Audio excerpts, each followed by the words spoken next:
Hello दोस्तों, welcome to game light. आज हम लोग फिजिकल केमिस्ट्री के क्वेश्चन करेंगे कि सीखेंगे कि कैसे अप्रोच करें फिजिकल केमिस्ट्री के क्वेश्चंस को जेईई या नीट के एग्जाम में। तो चलिए, आज हम लोग सोल्यूशन चैप्टर के कुछ क्वेश्चन करेंगे, जिससे मैं आप लोग को सिखाने की ट्राई करूंगा कि आप लोग किस तरीके से एग्जाम में क्वेश्चन करेंगे, जिससे आपकी स्पीड और एक्यूरेसी सही रहे। ठीक है, तो चलिए पहले क्वेश्चन पे चलते हैं हम लोग। ठीक है, तो पहला क्वेश्चन है, colligative property of a solution depend upon. ठीक है, कोलिगेटिव प्रॉपर्टी दिया है और सोल्यूशन दिया है। तो सोल्यूशन से आप लोग एक चीज समझते हैं कि इसके दो मेन कंपोनेंट होते हैं। क्या क्या होते हैं वो? सल्यूट होते हैं और क्या होते हैं? सॉल्वेंट होते हैं। ठीक है, अब पूछा है कोलिगेटिव प्रॉपर्टी। तो कोलिगेटिव प्रॉपर्टी ऐसी प्रॉपर्टी होती है जो कि सल्यूट के नंबर पे केवल डिपेंड करती है। कोलिगेटिव प्रॉपर्टी किस पे डिपेंड करती है? कोलिगेटिव प्रॉपर्टी डिपेंड किस पे करती है? Number of solute particle. केवल केवल सल्यूट पार्टिकल के नंबर पे डिपेंड करती है, इसके नेचर पे भी नहीं डिपेंड करती। दैट मीन्स ये ना तो सॉल्वेंट के नेचर पे डिपेंड करती है, ना तो सॉल्यूट के नेचर पे डिपेंड करती है, ना तो सॉल्वेंट के नंबर पे डिपेंड करती है। Depends only on number of solute particle. और चार तरीके की कोलिगेटिव प्रॉपर्टीज होती हैं। कौन कौन सी? Elevation in boiling point, depression in freezing point, osmotic pressure, और एक क्या होता है, relative lowering in vapour pressure. ये चार आपकी क्या होती है? Colligative property. ठीक है, तो इस तरीके से आप लोग क्वेश्चन को अप्रोच करेंगे तो यहाँ पे क्या हो जाएगा, देखिए, नंबर ऑफ सॉलिड पार्टिकल तो दिया नहीं है, तो रिलेटिव नंबर भी क्या है? दो सॉलिड पार्टिकल के नंबर को क्या किया गया है? कंपेयर किया गया। तो ऑप्शन भी क्या होगा हमारा? सही होगा। चलिए नेक्स्ट क्वेश्चन की तरफ बढ़ते हैं। क्या है? ए सोल्यूशन है जे 1:4 mole ratio pentane two hexane. ठीक है, तो मान लीजिए N1 क्या है? N पेंटेन, NP इस टू N हेक्सेन। ठीक है, N क्या लिखा है? N रिप्रेजेंट कर रहे हैं हम लोग मोल से। ठीक है, ये क्या दिया हुआ है? 1:4। अब क्या दिया हुआ है? The vapour pressure of the pure hydrocarbon at 20 degree Celsius और 440 millimetre H G for pentane. अब वेपर प्रेशर को हम लोग किससे रिप्रेजेंट करते हैं?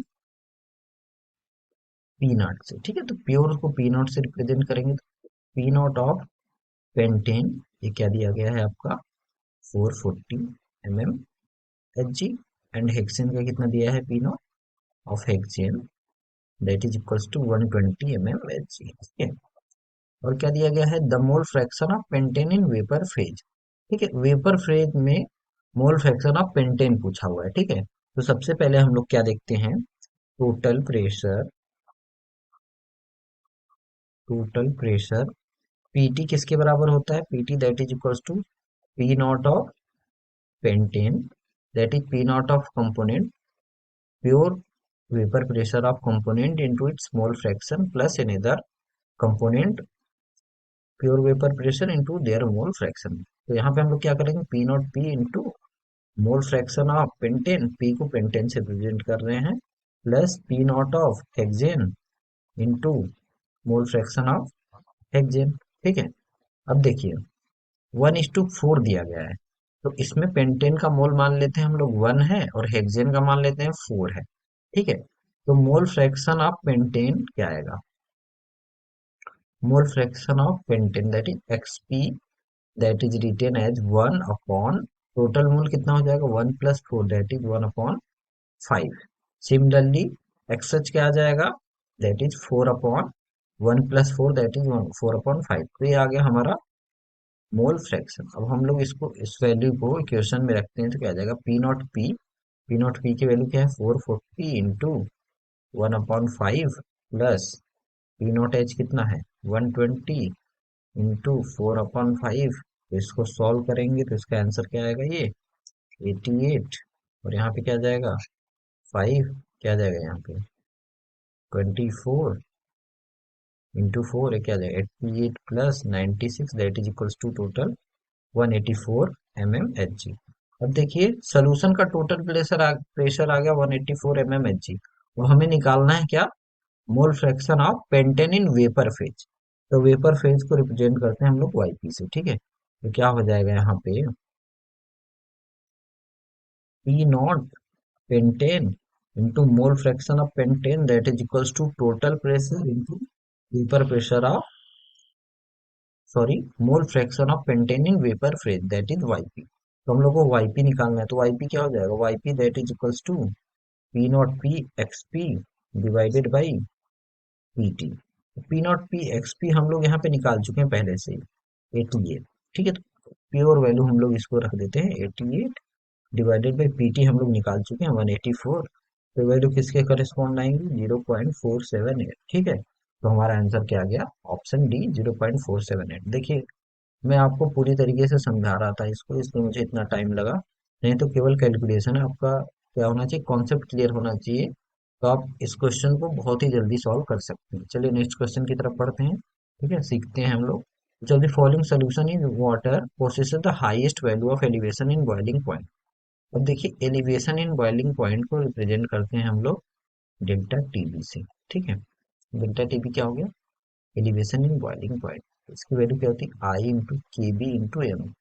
ठीक है, आई क्या है, वांट ऑफ फैक्टर है, आई क्या है, वांट ऑफ फैक्टर। के बी क्या है, एब्लियोस्कोपिक कांस्टेंट, जो कि वाटर के लिए क्या होता है, कांस्टेंट होता है। एम क्या है, M is mole fraction, sorry, M is molarity. M क्या है यहाँ पे, मोलैरिटी। अब देखिए, ये तो क्वेश्चन हो गया, तो आपका फॉर्मूला हो गया। ठीक है, अब क्या पूछा है, किसमें सबसे ज्यादा एलिवेशन इन बॉइलिंग पॉइंट होगा। अब क्या है, 0.1 मोलर NaCl। ठीक है, अब यहाँ पे हम लोग मोलैरिटी और मोलैरिटी को सेम कंपेयर कर सकते हैं। यहाँ पे क्या है, 0.1 मोलर KCl, और क्या है 0.1 नॉर्मल BaCl2। ठीक है, अब क्या है, BaCl2 क्या करेगा, Ba 2 plus plus 2Cl minus. ठीक है, बाकी क्या कर रहे हैं, एक Cl माइनस दे रहे हैं, BaCl2 क्या दे रहा है, 2Cl माइनस दे रहा है। ठीक है, और यहाँ पे क्या है, 0.1 नॉर्मल। तो ठीक है, अब क्या है, देखिए अब हम लोग क्या निकालेंगे, आयंस निकालेंगे सबके। तो ये क्या है, ये ऑल आर आयनिक। क्या है, ये सब आयनिक हैं। आयनिक होने का मतलब क्या है, दे विल कंप्लीटली डिसोसिएट। क्या होंगे, कंप्लीटली डिसोसिएट होंगे, तो टोटली आयनाइज हो जाएंगे। ठीक है, तो Na क्या दे देगा, Na plus and Cl minus. ठीक है, इस तरीके से दे देगा। और आपके KCl क्या देगा, K plus and Cl minus. और BaCl2 का तो मैंने बता ही दिया था, Ba 2 plus and 2Cl minus. अब यहाँ पे नॉर्मेलिटी है, मोलरिटी है, एक ही बात होगी। ठीक है, अब क्या है, यहाँ पे नंबर ऑफ आयन क्या हो जाएंगे, 1 + 2 दैट इज 3। यहाँ पे क्या हो जाएगा, N = 2, यहाँ पे क्या हो जाएगा, N = 2। अब देखिए, क्या है, वाटर में बताना है, तो वाटर के लिए के भी तो सेम है, मोलैरिटी सबके लिए सेम है। उनको डिपेंड करता है किस पे,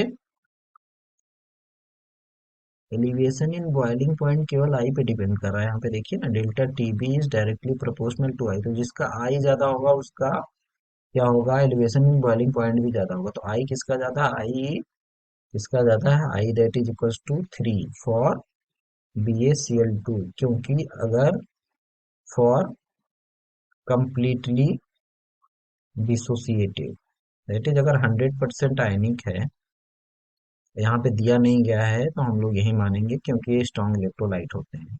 ठीक है, तो उसके केस में I = N होता है। ठीक है, तो अब आई किसके लिए सबसे ज्यादा है, BaCl2 के लिए, क्योंकि उसके नंबर ऑफ आयन ज्यादा हैं। तो BaCl2 का क्या होगा, highest value of elevation in boiling point, बाकी दोनों के सेम रहेंगे। तो ऑप्शन भी क्या है इसका करेक्ट आंसर है। बहुत ही अच्छा क्वेश्चन था, इस तरीके से नीट हो या जेई हो क्वेश्चन आते हैं। ठीक है, नेक्स्ट क्वेश्चन क्या है, which of the following set has the same value of font of factor I. और देखिए, जैसा मैंने पीछे बताया था, सेम तरीके का आ गया, क्योंकि उसमें क्या था, elevation in boiling point I से बताना था, यहाँ पे आई ही पूछ लिया गया है। ठीक है, तो आप लोग यहाँ से एक चीज जान सकते हैं कि आई क्या है, काफी इंपॉर्टेंट है, वांट ऑफ फैक्टर आई। ठीक है, अब देखिए कुछ दिया नहीं है, और सारे क्या है, सॉल्ट हैं, स्ट्रॉन्ग इलेक्ट्रोलाइट हैं सब। ठीक है, अब स्ट्रॉन्ग इलेक्ट्रोलाइट में पहले ही मैं बता चुका हूँ आपको पीछे ही, कि उस केस में आई की वैल्यू क्या किसके बराबर होती है, नंबर ऑफ आयन की। ठीक है, तो क्या दिया गया है क्वेश्चन में, K3Fe CN6। ठीक है, अब क्या हो जाएगा, ये आयनाइज होगा, तो 3K प्लस प्लस FeCN6,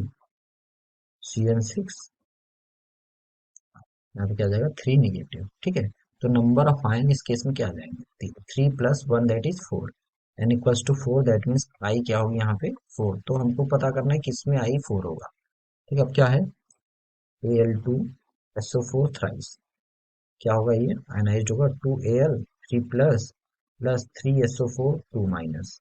तो number of ion 2 + 3 that is equals to 5, n 5 है तो आई भी क्या हो जाएगा 5, तो ये होगा नहीं, फर्स्ट ऑप्शन इनकरेक्ट है।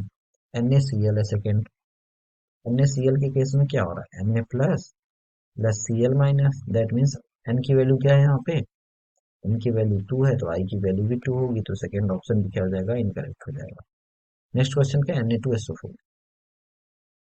Na2SO4, Na2SO4 में हम लोग क्या देखते हैं, 2Na plus plus SO4 2 minus, इस केस में जो आई की वैल्यू है क्या होगी 3 होगी, क्योंकि एन की वैल्यू भी क्या है 3 है, तो ठीक है, तो ये ऑप्शन क्या हो जाएगा इनकरेक्ट हो जाएगा। अब नेक्स्ट क्या है, AlNO3 थ्राइस। अब क्या होगा यहाँ पे, Al3 प्लस 3NO3 माइनस। अब देखिए आपको पता होना चाहिए कि इस पे कितना चार्ज है, क्योंकि क्रॉस मल्टीप्लिकेशन कर लेंगे तो पता चल जाएगा, ठीक है। क्या यहाँ पे नंबर ऑफ आयन कितने आ रहे हैं 4, और स्ट्रॉन्ग इलेक्ट्रोलाइट है, कंप्लीटली डिसोसिएट हो रहा है। अगर नहीं दिया गया है क्वेश्चन में तो आप मानेंगे कि क्या हो रहा है, कंप्लीटली डिसोसिएट। अगर क्वेश्चन में कुछ नहीं दिया गया है तो आपके क्या होगा, कंप्लीटली डिसोसिएट होगा। ये सब आपके क्वेश्चन प्रैक्टिस से आपको इजीली आ जाएगा, ठीक है।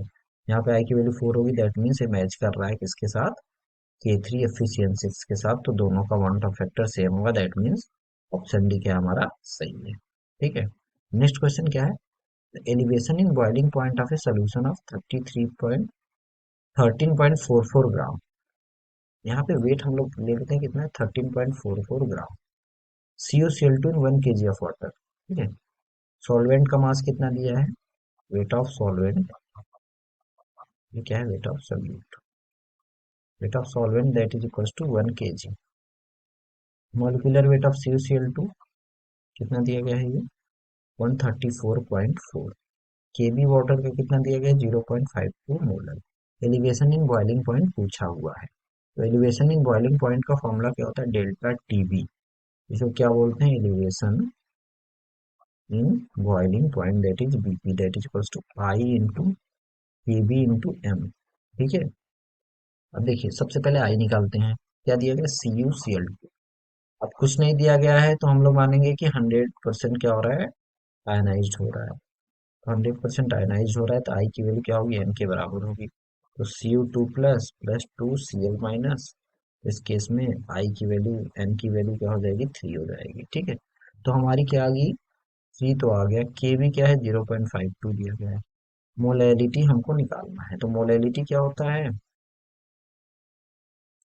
Moles of solute upon weight of solvent होता है, moles of solute divided by wait of solvent in KG,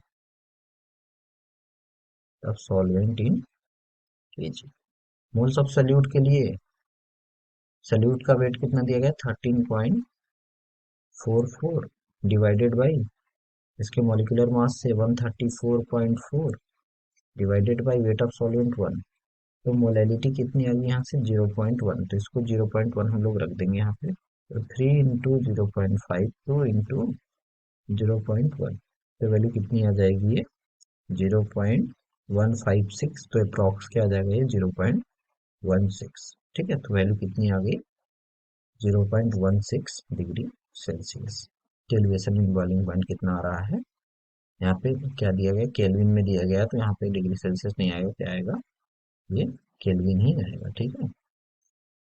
तो क्या है ये केल्विन, तो ऑप्शन क्या हो जाएगा, ऑप्शन कौन सा मैच कर रहा है इसके साथ, ऑप्शन ए। तो इस तरीके से हम लोग क्वेश्चन सॉल्व करेंगे स्टेप बाय स्टेप, ठीक है। अब आप लोग सोचेंगे कि 5 मिनट तो सॉल्व करने में लग रहा है, लेकिन नीट या जेईई के एग्जाम में क्या होता है, कम टाइम मिलता है। तो ये आपके प्रैक्टिस से होगा कि आपको फॉर्मूला याद है कि नहीं, आपने कितना इस फॉर्मूले पे प्रैक्टिस किया है, और आपको इधर से मोलैलिटी निकालने के लिए आपको फॉर्मूला याद है कि नहीं। तो आप लोग क्या करिएगा कि जो भी फॉर्मूले यूज हो रहे हैं उसको एक पेज पे लिख लीजिएगा, ठीक है। इससे आप लोग की प्रैक्टिस क्या रहेगी, अच्छी रहेगी। कोई क्वेश्चन गलती हो रहा है तुरंत फॉर्मूला ही पेज देखिए आप लोगों ने, ठीक है। तो देखिए नेक्स्ट क्वेश्चन क्या है, 5% solution of cane sugar, molar mass 342 is isotonic with a 1% of a solution of an unknown solute. The molar mass of unknown solute in ग्राम पर मोल। इसमें मोलर मास किसका निकालना है, अननोन सोल्यूट का, ठीक है। अब सबसे पहले आइसोटोनिक दिया है, तो आइसोटोनिक का मतलब क्या हो गया, सेम ऑस्मोटिक प्रेशर। क्या हो गया, same osmotic pressure. Osmotic pressure को हम लोग किससे रिप्रेजेंट करते हैं, पाई से। पाई क्या होता है, ऑस्मोटिक प्रेशर। और इसका फॉर्मूला क्या होता है, pi equals to C R T. ठीक है। अब क्या दिया गया है कि दो सोल्यूशन क्या है, आइसोटोनिक है। तो मान लेते हैं एक सोल्यूशन क्या है पाई वन, दूसरा क्या है पाई टू। दोनों आइसोटोनिक है तो दोनों का क्या हो जाएगा, osmotic pressure same. This is for isotonicity. तो ये आइसोटोनिक के लिए क्या है, pi one equals to pi two. अब इससे क्या हो जाएगा, C R T C one R T one equals to C two R T two. अब क्या दिया गया यहाँ पे, टेम्परेचर दिया नहीं गया है, तो हम लोग क्या मानेंगे, टेम्परेचर क्या है, सेम है, तो T one equals to T two. R क्या है, गैस कांस्टेंट है, तो क्या हो जाएगा, वो तो दोनों में सेम रहेगा ही। ठीक है। तो इस तरीके से यहाँ पे टी वन कैंसिल आउट हो जाएगा, आर कैंसिल आउट हो जाएगा, that means C one equals to C two. ठीक है, तो ये चीज आ गई। अब हमको सी वन और सी टू की वैल्यू निकालनी है। तो सी वन क्या है, सी क्या है, कंसंट्रेशन। कंसंट्रेशन क्या होता है, मोल पर लीटर। अब क्या दिया, 5% सोल्यूशन। 5% सोल्यूशन का मतलब हो गया 5 ग्राम इन 100 ml। ठीक है, यही होता है, वेट बाई वॉल्यूम है। तो यहाँ से क्या हो जाएगा, C1 मोल पर लीटर, मोल क्या हो जाएगा, 5 ग्राम डिवाइडेड बाई 342। क्या 100 ml को लीटर में कन्वर्ट करेंगे तो क्या हो जाएगा, 0.1 litre, that is equal to C2। क्या, isotonic with 1% of an unknown. तो 1% का मतलब 1 डिवाइडेड बाई इसका मॉलिक्यूलर मास हम लोग को निकालना है, मोलर मास, तो इसको हम लोग लेट कर लेते हैं m है। तो 1 डिवाइडेड बाई m अपॉन क्या हो जाएगा,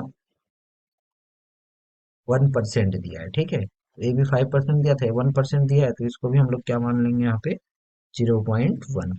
तो 0.1 कैंसिल आउट हो जा रहा है। ठीक है, तो m की वैल्यू यहाँ से क्या आ जाएगी, 342 डिवाइडेड बाई 5। तो इसकी वैल्यू क्या आएगी आपको, 68.4 ग्राम पर मोल। ठीक है। अब यहाँ से मैंने कई सारी चीजें आपको बता दी कि आइसोटोनिक क्या होता है। अगर ऑस्मोटिक प्रेशर दिया है तो हम लोग केवल सीआरटी फॉर्मूला लगाएंगे। ऑस्मोटिक प्रेशर के लिए अगर आइसोटोनिक दिया है तो इस तरीके से लगाएंगे। हम लोग direct C1 equals to C2 भी कर सकते हैं, क्योंकि आइसोटोनिक हम लोगों ने पढ़ा था, आइसोटोनिक मेम्ब्रेन मतलब कि ऐसा मेम्ब्रेन जिसकी कंसंट्रेशन सेम हो, वहां पे हमने ये चीज पढ़ी थी। ठीक है, तो ये चीज हो गया। तो कंसंट्रेशन टर्म ऐसे ही आता है ऑस्मोटिक प्रेशर से। ठीक है, क्योंकि टेम्परेचर यहाँ पे दिया नहीं है। ठीक है, तो आज का एक क्वेश्चन था, इसको आप लोग एक बार देख लीजिएगा अपने बुक से जाके। आपके पास जो भी पेपर होंगे उनसे ज़्यादा प्रैक्टिस करिएगा। अगर आप लोग किसी चैप्टर पे या कोई टॉपिक पे आप लोग को चाहिए कि मैं प्रैक्टिस कराऊं, तो मैं ज़रूर कराऊंगा। आप लोग कमेंट में मुझे बताइएगा। ठीक है, तो ज़्यादा से ज़्यादा शेयर करिए अपने दोस्तों के साथ, जिससे कि हमें भी मोटिवेशन मिले, आप लोग के लिए अच्छा कर सकें। ठीक है, तो ठीक है, चलिए आप लोग प्रैक्टिस करते रहिए, अपना एग्जाम अच्छे से दीजिए।